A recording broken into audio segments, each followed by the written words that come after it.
Macoser, para sus productos Singer y Florencia. Presenta con exclusividad este programa de difusión educativa y cultural.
Bloque de huellas vamos a abordar un tema que tiene algunas particularidades, ¿no? Una de ellas es el modo en el que nos llega la información. Vamos a hablar de un constructor. Los constructores tuvieron y tienen un valor preponderante en la formación de las ciudades.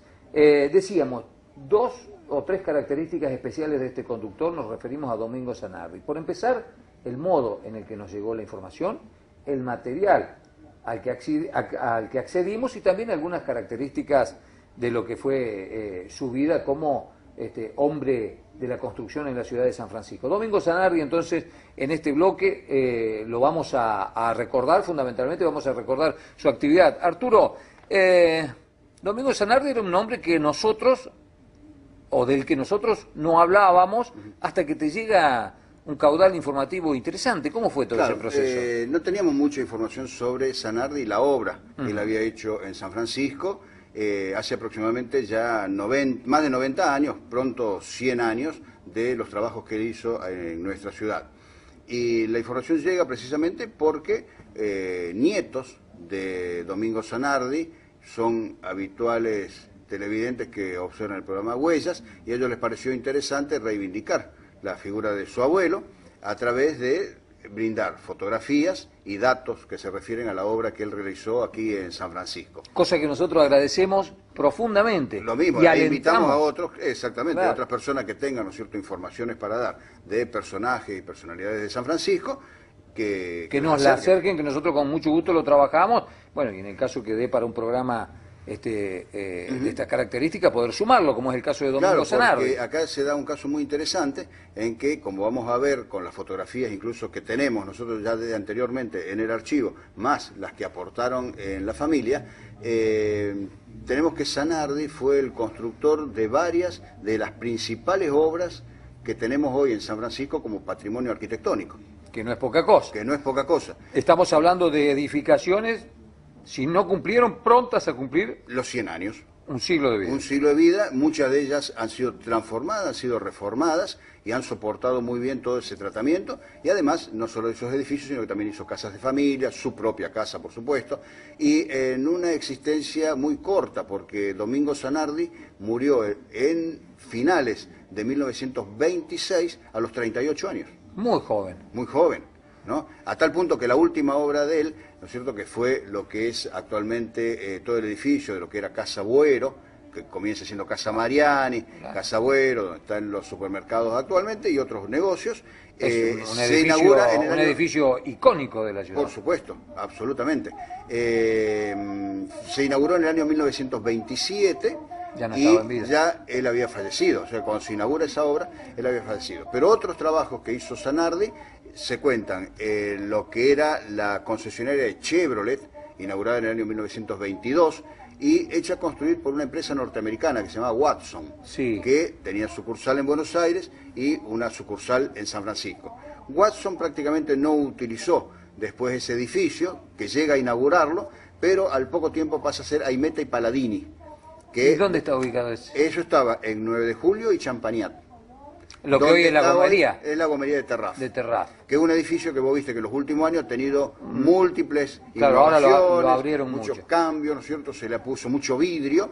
Bueno, y nosotros tenemos la fotografía incluso de cuando está la construcción del edificio, o a poco de construirse, bueno, y la evolución, ¿no es cierto? Con toda la decoración que tiene, que en esos casos las decoraciones pertenecían a los arquitectos, a Pelganti. Claro. A Siliberto y Pelganti, que eran los que hacían esos trabajos, porque Domingo Zanardi era el constructor. Todos esos detalles que vemos en esos edificios exteriores. Claro, eso eran todos ornamentos que vendían Siliberto y Pelganti, acá en San Francisco. Zanardi era el constructor, era la persona que llevaba adelante la dirección técnica de la obra, claro, y hacía hacer la construcción.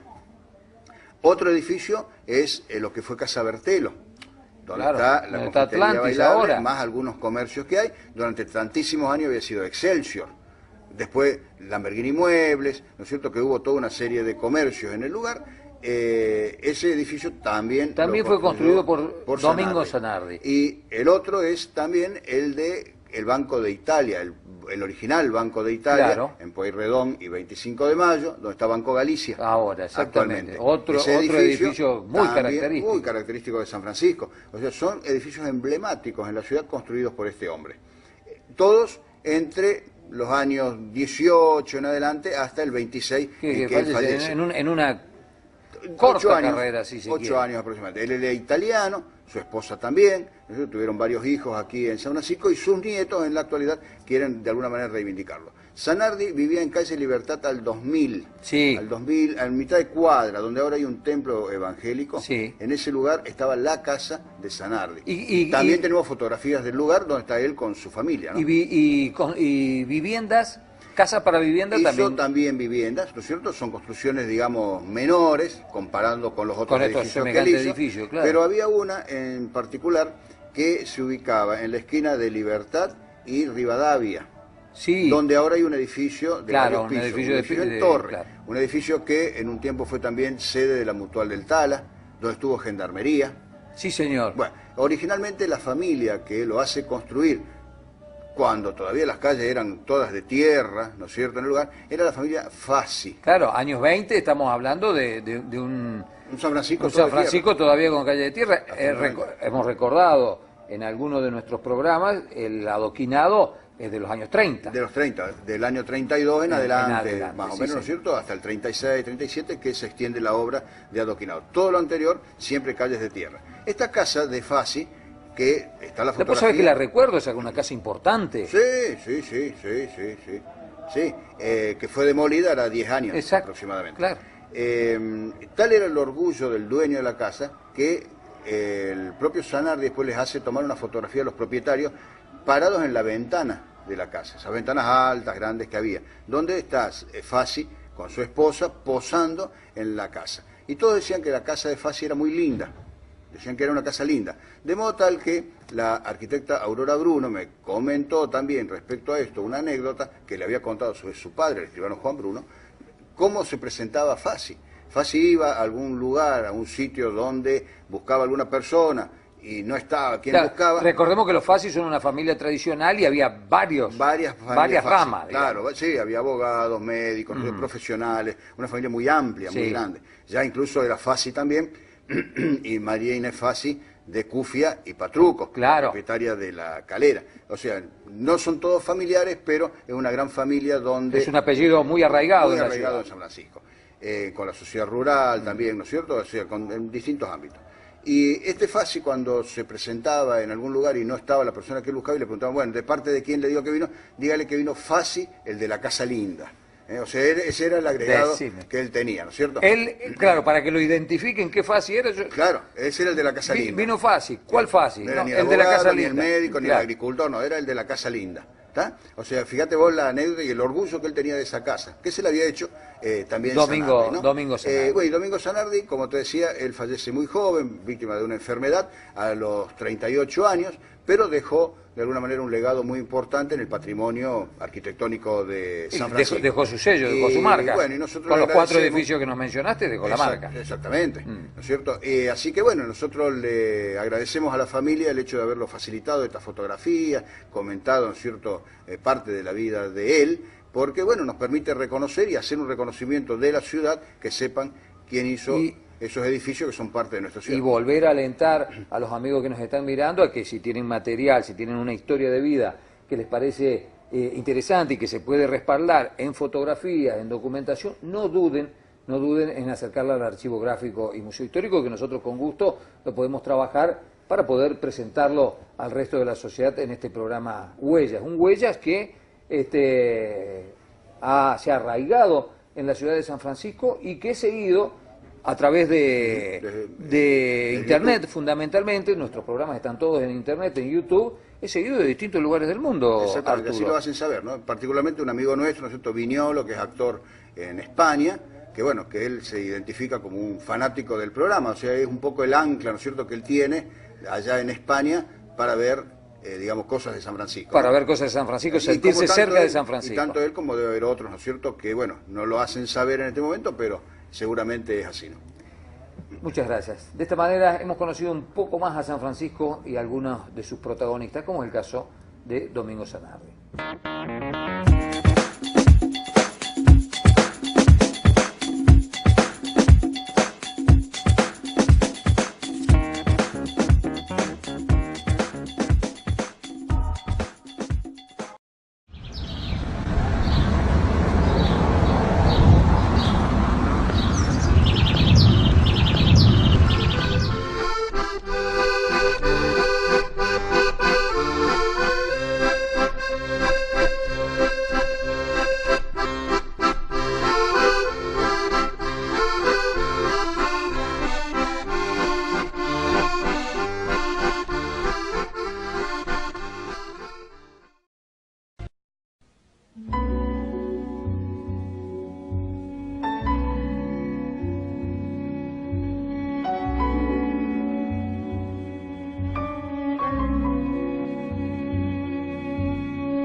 La Casa del Niño nació como una obra mixta, en donde se vieron mancomunados los esfuerzos oficiales y privados de la comunidad de San Francisco.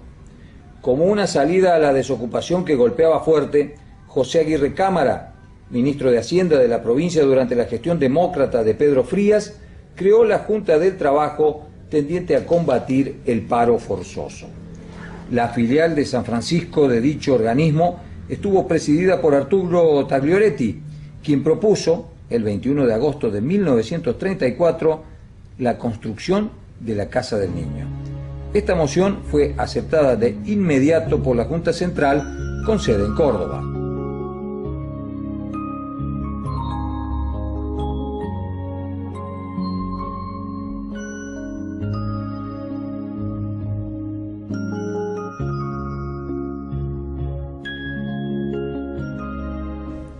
El edificio de la Casa del Niño fue erigido con la ayuda del gobierno de la provincia y gracias al éxito de una colecta en la que colaboró toda la ciudad de San Francisco.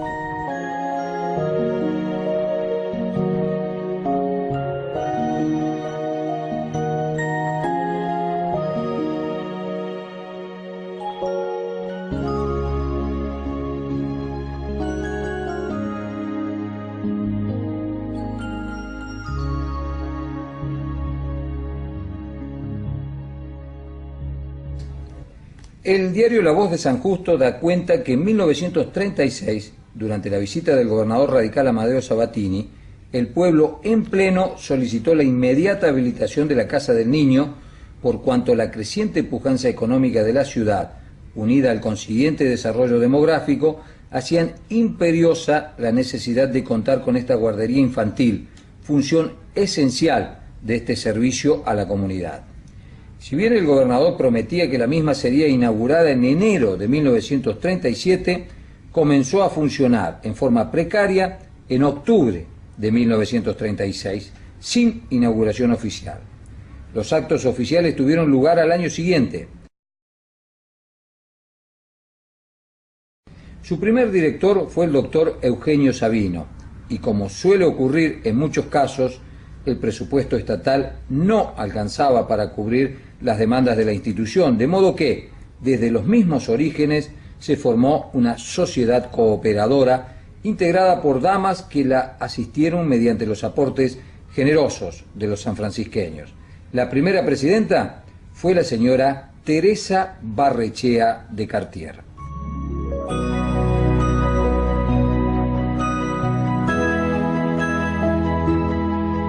La madre y el hijo desamparados era la principal preocupación de la Casa del Niño.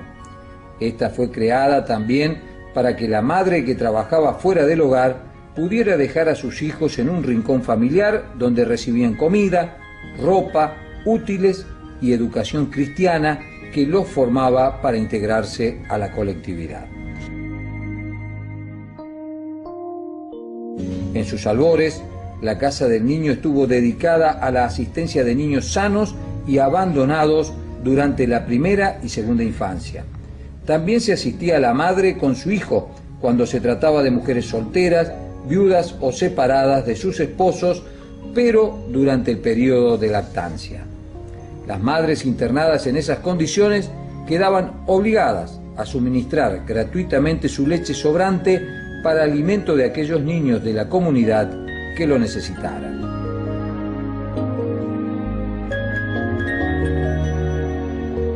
La Casa del Niño tenía un plan de protección a la infancia con 3 tipos de asistencia: abierta, semicerrada durante las horas del día o cerrada, o sea que se prestaba noche y día en el internado.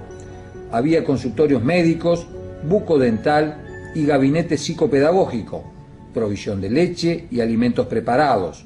Contaba con guardería de lactantes, jardín de infantes, en tanto aquellos niños en edad escolar concurrían a distintas escuelas. En 1943 se hicieron cargo del jardín de infantes 2 maestras, Juana Marengo y Evangelina Fonseca, quienes también atendieron a todos los niños del establecimiento. Las niñas aprendían tejidos, labores y trabajo manual. Los varones, jardinería, horticultura y trabajo manual. Actividades matizadas con gimnasia, juegos y música. Con el transcurrir del tiempo, la Casa del Niño fue cambiando en cuanto a su organización y funcionamiento.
Macoser, para sus productos Singer y Florencia. Presentó con exclusividad este programa de difusión educativa y cultural.